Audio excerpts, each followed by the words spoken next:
প্রত্যেক দিন রাত্রিরে শোবার আগে ভাববো যে অনেকটা কাজ গুছিয়ে তারপর শোবো।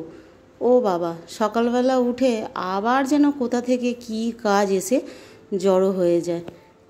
ভাবলাম হয়তো অনেকটা গুছিয়ে নিয়েই রেখে দিলাম, কালকে সকালে হয়তো আর এতটা কাজ করতে হবে না। আর সংসারের তো একই কাজ, কাপড় কাচো, বাসন মাজো, রান্না করো, ঘর ঝাড় দাও, এই সব কাজ ততক্ষণের মধ্যেই আবার সব লণ্ডভণ্ড হয়ে যায়। আর এই গরমের জন্য যেন আরও বেশি কষ্ট হচ্ছে। যেসব জায়গায় বৃষ্টি না হলেও চলবে সেই সব জায়গায় বৃষ্টি হচ্ছে।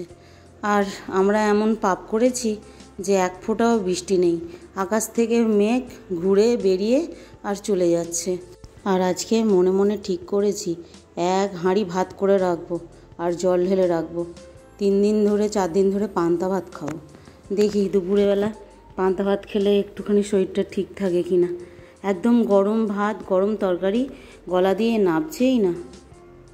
আর আগেকার দিনের মানুষরা, মানে আমার দিদা ঠাকুমা, এদের দেখেছি তাল পাতার পাখার হাওয়া খেয়েই সারা রাত নিশ্চিন্তে ঘুমিয়ে পড়েছে।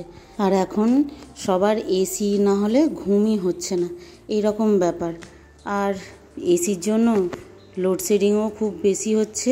আর দুপুরের পর ভোল্টেজ এত লো হয়ে যাচ্ছে যে ঘর যেন ঠান্ডাই হতে চাইছে না, এরকম একটা ব্যাপার স্যাপার। আজকে আমার ঘুম থেকে উঠতে অনেকটা লেট হয়ে গেছে।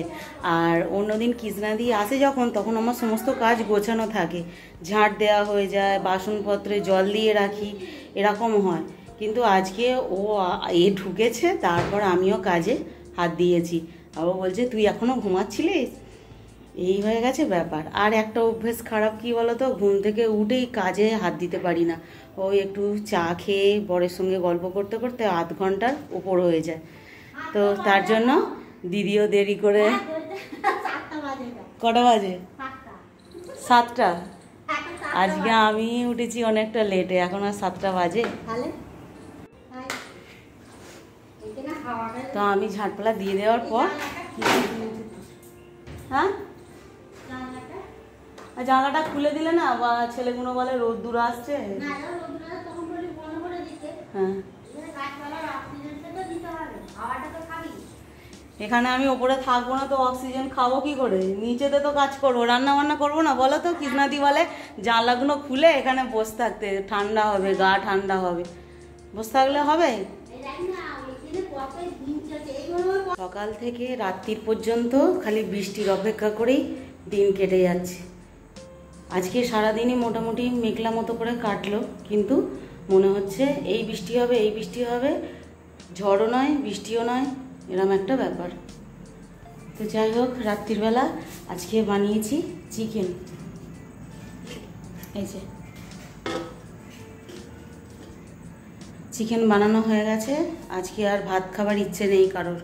বললো কিনা চিকেন আর রুটি খাবো। এই গরমেতে বেশি করে ওদের রুটি খেতে ইচ্ছা করছে, তার জন্য আমি গরমে আর বানাতে চাইনি। তরকারি করে রাখো, আমি রুটি কিনে নিয়ে যাব। তার জন্য খালি মাংস করেই ছেড়ে দিয়েছি। রাত্রিরের খাওয়া দাওয়া মিটে গেছে। আর এখন একটুখানি এই চায়ের বাসন কটা ধুয়ে রাখবো, তা নাহলে কালকে সকালবেলা চা করতে অসুবিধা হয়ে যাবে। তো চলো বন্ধুরা, আজকের ব্লগটা এই পর্যন্তই। পরের দিন আবার দেখা হবে, ততক্ষণ টাটা। সকালবেলা উঠে চায়ের বাসন ধুতে একদম ইচ্ছে করে না, তার জন্য রাত্রি এটা ধুয়ে রেখে দিই। চলো টাটা।